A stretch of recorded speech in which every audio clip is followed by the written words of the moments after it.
It was a benefit for the Corrales Library, and it was beautiful to be with some wonderful people, and people from the center were there, and Holly Wu, who helps with our Chinook Spirit Children's Academy, and then Val was there too. And Brianna, who is Holly's daughter, is running around, and she brought this by her own self. She's running around like with this blank canvas, and then she's like drawing on it occasionally, and she's running around and drawing things and showing us, and wow, I've got this picture, I've got this in mind, oh, look at this, I've got this. And imagine going through life with that sense of playfulness and joy and saying, wow, I've got this canvas. What can we put on it together? And let me share that with you. So welcome back, Ken Johnson. I'm talking all about you. So it was great. And the musicians came out on the stage one by one. It's sort of like that ripple effect that we have here in community. And first there was one person on the stage, and then there were two people. And then there was the whole group, and it was wonderful because it just kept getting louder and louder and greater and greater. And so oftentimes we can make a difference in our lives with a sense of oneness and having an even greater sense of success and having that ripple effect in our lives as we sow seeds of abundance and freedom and live in that joy of having this blank canvas and running around.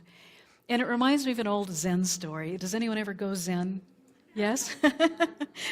Somebody reminded me that I kind of have a Zen dog, and we're trying to do some dog agility, and she's not too motivated or excited because she's like Zen, and I kind of needed her to be Zen here. And then with the kids that are coming now during the week, she's got like all these kids loving on her and this kind of thing.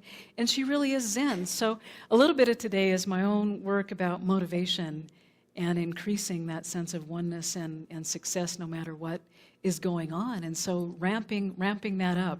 And would you like to increase a little bit of happiness, satisfaction, some motivation, increase some success? Yes? Success, yes? Good. So it reminds me of this old Zen story. And there was this fellow that was going overseas. We can all kind of pretend like we're on a staycation, by the way. Is anyone ready for a staycation today? Yes? Yeah, me too. Me too. In fact, Dave had the Hawaiian shirt on, and I thought, well, yeah, we're having a mental vacation to Hawaii. So this Zen master was there, and his student had made this long journey because he was getting ready to go overseas. And he'd lost his sense of spiritual well-being. And so what he did was he asked for an interview, and he climbed this mountain. And he said, do you know what the secret to life is? And the teacher nods his head, yes. He says, pay attention. That's it. Okay, we're done. That's it. Pay attention. So what we're paying attention to in our life, just much like Brianna running around with this canvas and putting whatever that is on it that we want to incorporate in our life, we can pay attention because there's something that's always broadcasting, and it's much like that radio we talked about earlier, taking that static out and tuning that in, having that be a fine-tuned place. So I invite us to have this morning, this day, much like this very long prayer of paying attention, like a long meditation and exercise for our own spiritual nature, to have this sense of whatever we're placing our attention on. We have this opportunity to be who we truly are. So in this opportunity, we might not necessarily become what we want, but we become who we are. We become the spiritual qualities of who we are. Because sometimes if we're coming from a sense of want, we may be placing on our attention or coming from that perspective where we may not have enough or we may not feel sufficient. We're wanting something that seems outside of ourselves instead of drawing drawing whatever those qualities are that are within ourselves and bringing that forward, much like that ripple effect of that band coming on stage and just multiplying that energy that was so wonderful. So I invite us to participate at whatever level we want to participate at today. Some of us may sing along. Some of us may watch what's going on. We may pay attention. Some of us, we may not want to pay attention to things, but they're still there. And so we may need to go a little bit deeper and watch and notice to notice what's coming to fruition in our life, to notice whatever level for us feels good.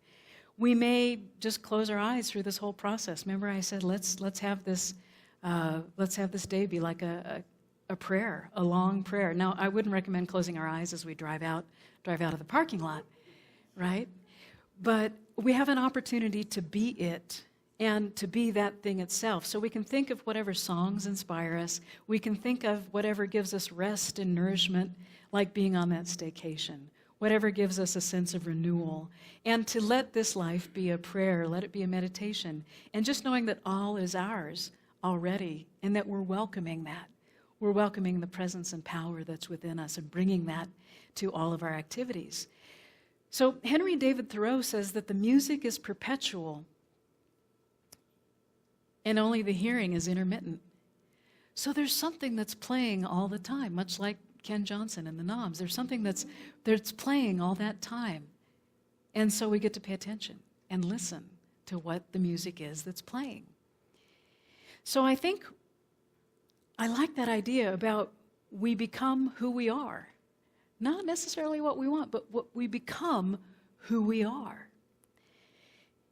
And so we become that loving oneness. We know that, for instance, in John 10:34, in a Lamsa translation, it says, Jesus the Christ says, and he's a way shower, he's a teacher, much like the awakened one of the Buddha or Muhammad or whoever we aspire to be in our life, much like that way shower, that sign.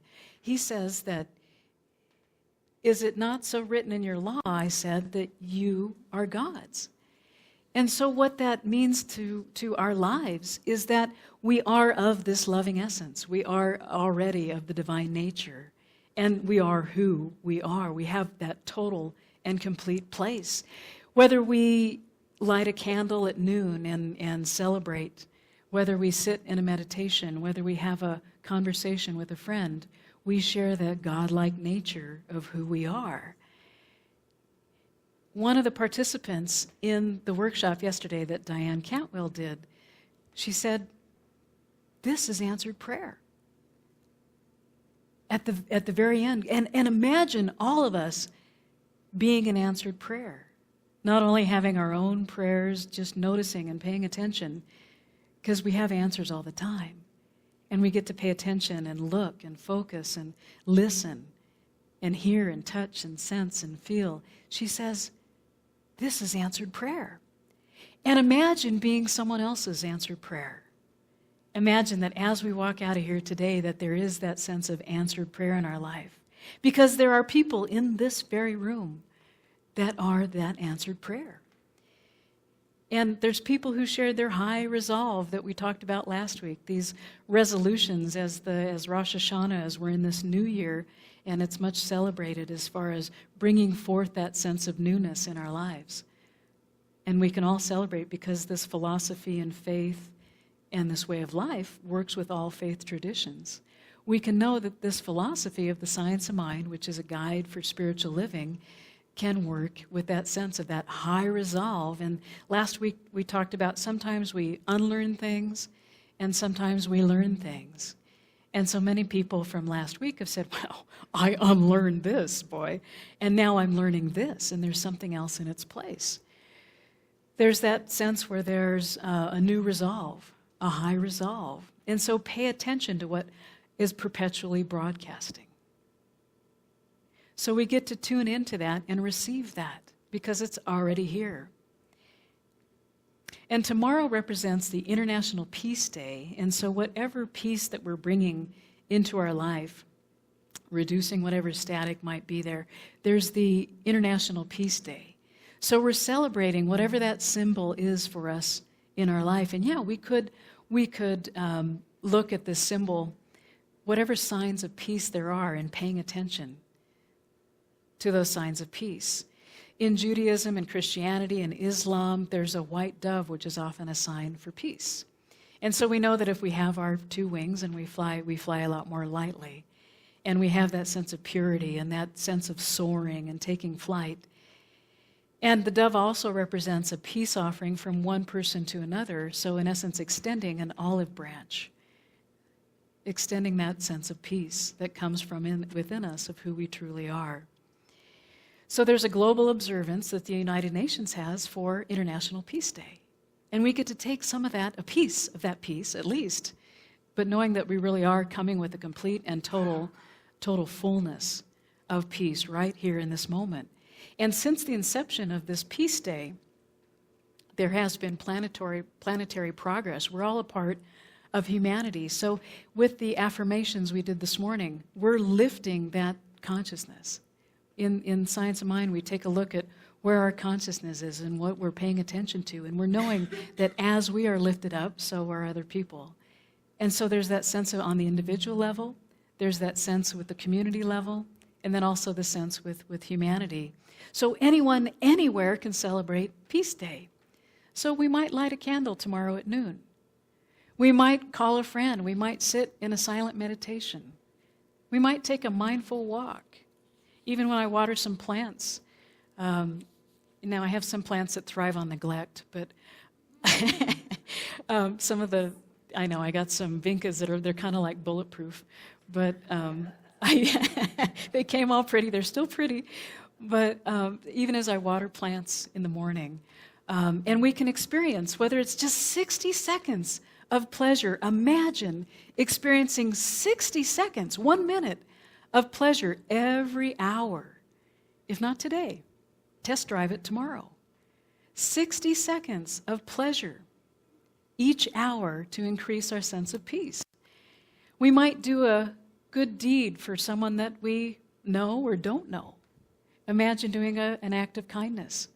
It can be random or it could be planned, right?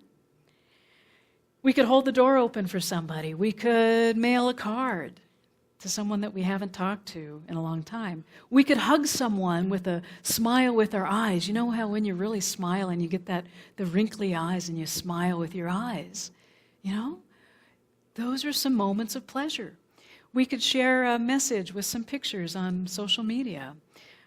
We can participate in our community outreach program that we have for people without homes and really make a difference there. And knowing that we're involving not only our family, our neighbors, our co-workers, knowing that we're involving all that deliciousness that we can bring to those people.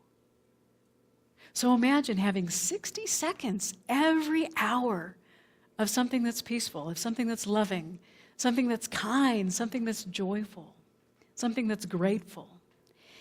And we can experience even more oneness and that loving sense of being fulfilled as we move from whatever that, remember I said we may not become what we want, but we become who we are. So we come with a sense of oneness versus separation. Over here I may be separate from my good. That if I'm thinking, I want, it may come from limit, or it may come from lack, or whatever that is. I want, but no, I become who I am, those spiritual qualities that I am. And I was at a point in my life one time where I was really working on something, working on whatever that breakthrough or that greater yet to be. Anyone have a growing edge here? Yeah. A friend of mine's talking about that this morning too, which is really cool to have that resonance and that beauty shining out in the world. I wanted to move forward from whatever that difficult experience was and to be in a more grace-filled and powerful place of peace. And in essence, serve as an example for graciousness. And to look at how and notice how if we had those 60 seconds on every hour of that sense of peace or fulfillment or sufficiency or being enough rather than being less than or wanting, to know that there's that grace-filled power and that presence. And we've all been in not so peaceful places sometimes, yeah? We've all been there. And to know that we can be an example of how to be gracious. And often our culture says that we're not enough. It says that there's something missing or that there's something wrong, or we have this media that appeals to the lowest emotions because they want us to buy something, right? And so what we get to do here is have that high resolve and appeal to that greater spirituality and that nature, the truth of who we are, and bring that to everyday life. So here we say, try this on. Try this on. Give ourselves that own sense of encouragement, of that pleasure every hour for just a minute. Try it on. Go to our core. Go to that very essence, that divine essence, the juicy, delicious stuff that Brianna was running around with this canvas at this concert, just so playfully saying, wow, this is what I'm up to. It's a beautiful place to be. We can listen to our soul's desire. We can value ourselves more than any scrutiny in our life. Whether it's from ourselves, we might scrutinize ourselves in some way. We might listen to other people's negativity. We may want to just tune that out and, again, turn that dial and dial up something and move forward, dial up something new.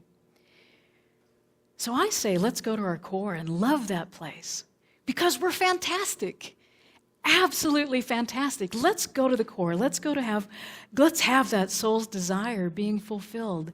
And just imagine savoring the satisfaction. Ooh. Savor the satisfaction of this now moment. Isn't that yummy, savoring? It's like tonight we're going to have a farm-to-table dinner, and I'm already feeling the connection and being with people.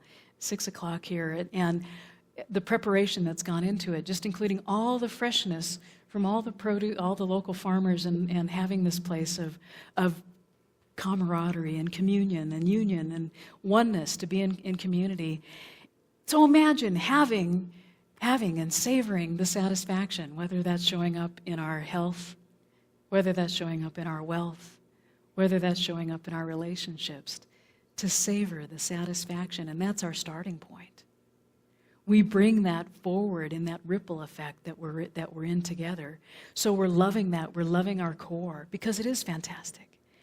We're loving our essence, we're nurturing that, we're empowering that, embracing that.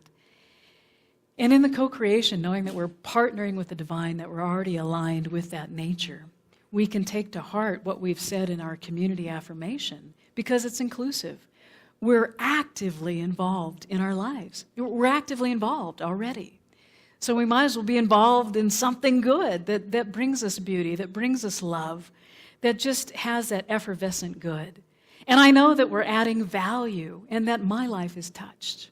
And that I'm moved and transformed and inspired. And it can't help but just pour out. And I know that there's that full support and that there's that abundant prosperity. And knowing that there is that definition of prosperity that shows up in health. It shows up as a thing where I know that I can do what I want to do whenever I want to do it. And to allow this space and to open up the aperture, that portal of the divine to just flow through. To know that I become who I am. Not necessarily what I want, but I become who I am.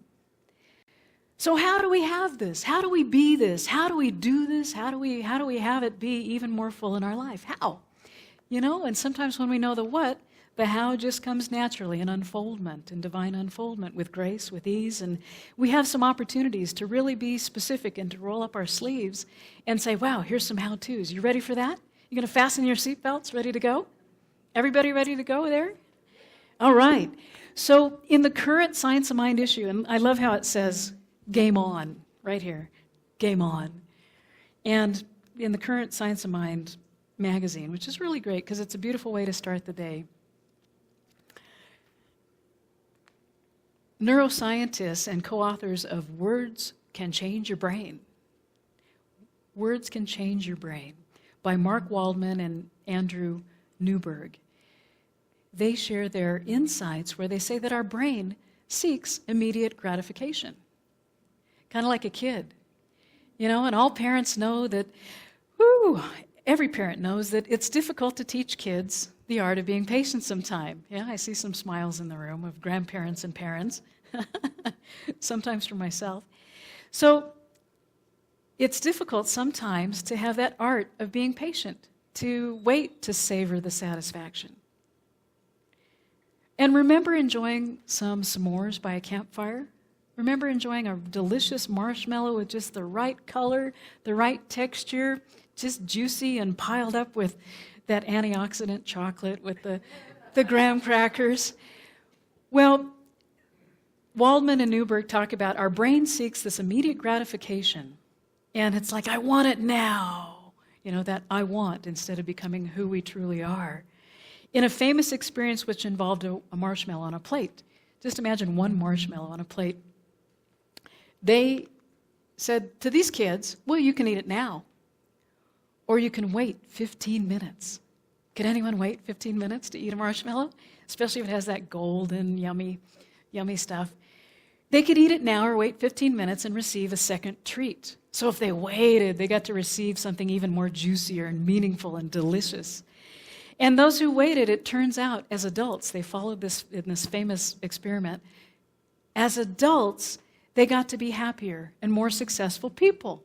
Those who were a little bit more patient or a little bit more compassionate. Those who are a little bit more kind.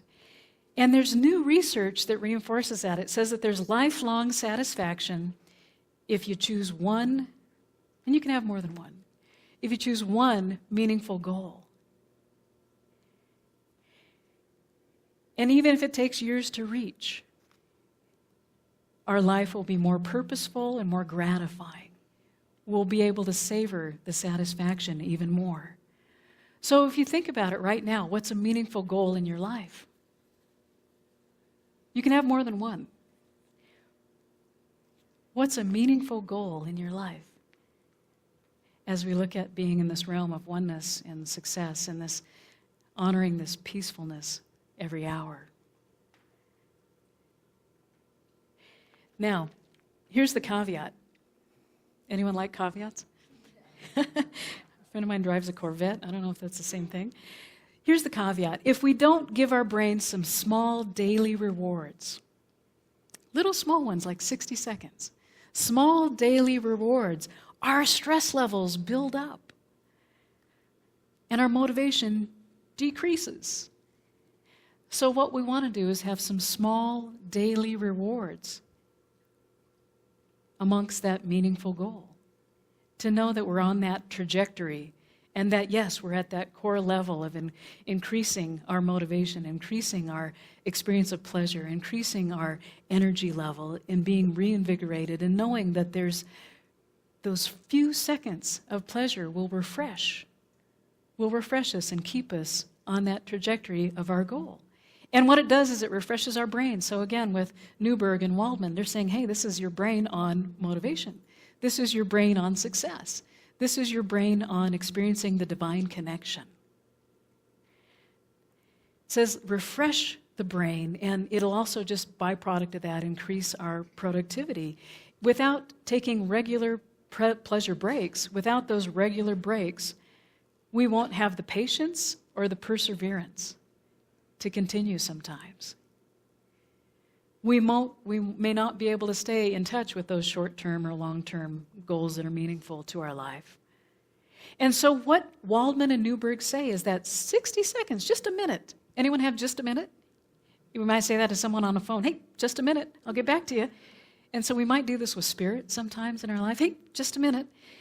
But we all know that we have more than a minute. We have that opportunity for 60 seconds of pleasure within each hour, which will then increase that sense of motivation, that sense of knowing the divine, that connection. So there's 6 ideas of 1 minute breaks. You know, we have 1 minute miracles over here by the fountain after service, so we could go ahead and get a head start on those. What we want to do is, number 1, do something physically pleasurable. Number 2, recall a pleasant memory. Number 3, think about something you've accomplished and savor the satisfaction. 4 is think about one thing you feel grateful about and notice how that makes you feel. Don't have to do a whole bunch, but just one thing that we're grateful for. Might be our kids, might be our family, might be the work we do, might be looking forward to this staycation we're having today. Number 5, we can meditate on one word that captures our deepest personal and spiritual values. And last but not least, we can give ourselves a compliment. Now, we're used to giving a lot of people compliments, but we may say, hey, it was really good that I stuck through that. Or, hey, it was really good that I didn't yell at the guy on Paseo the other day. Or that I was nice at the checkout at Sprouts. So number 1, there's actually an extra credit here, which you could do a pleasure board, much like Brianna was doing at the concert last night. She was walking around with this board and saying, here's what gives me pleasure. Here's what's alive in my life. Number one, we can do something physically pleasurable. We might do a slow stretch. We all know how to do that, and it's good. We might run our fingers through our hair, give ourselves a little breather. Anyone ever need a breather? We might walk outside if we're inside too much. We might wash our face with warm or cold water. It just kind of wakes us up and awakening our magnificence and bringing that more forward. We might yawn. Yawn gets some yawning. Not Yanni, the musician. Do you know him? But yawn. We might yawn, which gets more oxygen to our brain, and it actually has us have more tendency to have divine experiences. So I don't mind if you all yawn this morning. It's okay. Go ahead. Go ahead and do that. Feel free. Number two, let's recall a pleasant memory. We might visualize somebody we love or an event that we cherish, something that brought us into some deep satisfaction, to savor the satisfaction. We might immerse ourselves in that memory, and we might notice how our body relaxes. And so what's really cool is I was at Wally World the other day, and I'm having fond memories because I'm getting ready to go to the ministers' gathering, and there's an opportunity to go surfing on a pool. And so what I do is the best investment I ever made was a $2 raft. So I was at Wally World, and they're on clearance because summer's over. I don't know if fall's coming this week. And they've gone down to $1 instead of just $2 now. So if that's already at the bottom of my suitcase. Does anyone have a fun thing that they like to do that gives them some relaxation like that? But anyways, that's already packed. I hope the TSA folk don't frisk me and take it away. So next week, Reverend Dr. Bernardo Montserrat, who has been of service at the Santa Fe Center for Spiritual Living for a quarter of a century. I think that's about half my life. So be prepared to have some enrichment next week. And he'll also stay after service and ask the doctor. It's like better than Dr. Phil. So you can ask the doctor next week. So he'll be here. So I know that we're all invested in something. It may not be $1 raft, but we can think about something that we've accomplished. We can know that we can have those pleasurable moments every hour on the hour, and just set that intent. Experiment with it, and it's okay if you miss an hour. It's okay. You can always do more. So here's another idea. So the pleasure board, what that is all you need is a sheet of paper, or you can walk around like Brianna at the concert, and it's like this blank canvas, and you put on it. You might have some images like the vision board workshop we had earlier this year. You might have something that gives you pleasure, or it might be something that increases your motivation. And so it might be something that inspires you. And so to know that when you look at it, you can have that sense of refreshment and renewal, and have that send that message that music that's already playing out there is perpetual. It's already there. We just get to pay attention and recognize it and know that we're flourishing inside of it as we savor the satisfaction and live in this now moment of satisfaction. So I know that we can be aware of this in this moment, and I invite us to turn within and to know that we already have that sense of inner celebration in our heart, and to know that as we breathe through our heart and take this deep and profound breath right here and right now, just allow yourself this moment to relax into this moment. And be still and know that there is the presence and power which is ever available, the one source, the one supply, the absolute flowing, infinite, free-flowing good that is ever available. And it shows up as beauty and wellness and wholeness. There is a deep sense of well-being and knowing that it is everywhere present, this wellness and wholeness and this loving oneness and kindness that moves in, through, as, and all around everything, and it is everywhere. So in this sense of inner celebration, I know that the divine source is everywhere present. It is the energizing good. It is the peace. It is the serenity and tranquility, which is the fulfillment of this very essence, this divine essence. And it is absolutely fulfilled right here and right now. And I know that I'm connected and in this unified field of love, of peace, of effervescent joy and gratitude, knowing that there is that sense of satisfaction which is delicious and savory, and it is that which is the freshness and the fullness right here and now. And it shows up as radiant and optimal health. It shows up as the affluent, free-flowing good in my life. And I know that there are beautiful and open relationships and that the communication is clear, that there is an absolute consensus that is happening and partnering with the divine, and knowing that there is a commitment and devotion of the spiritual essence, which is right here and right now.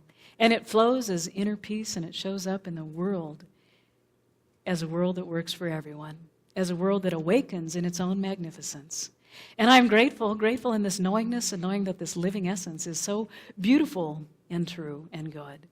And I release this word, knowing it is done as this creative medium, as shows up as resourcefulness, it shows up as the infinite presence and brilliance of who we truly are. And so be it, and so it is.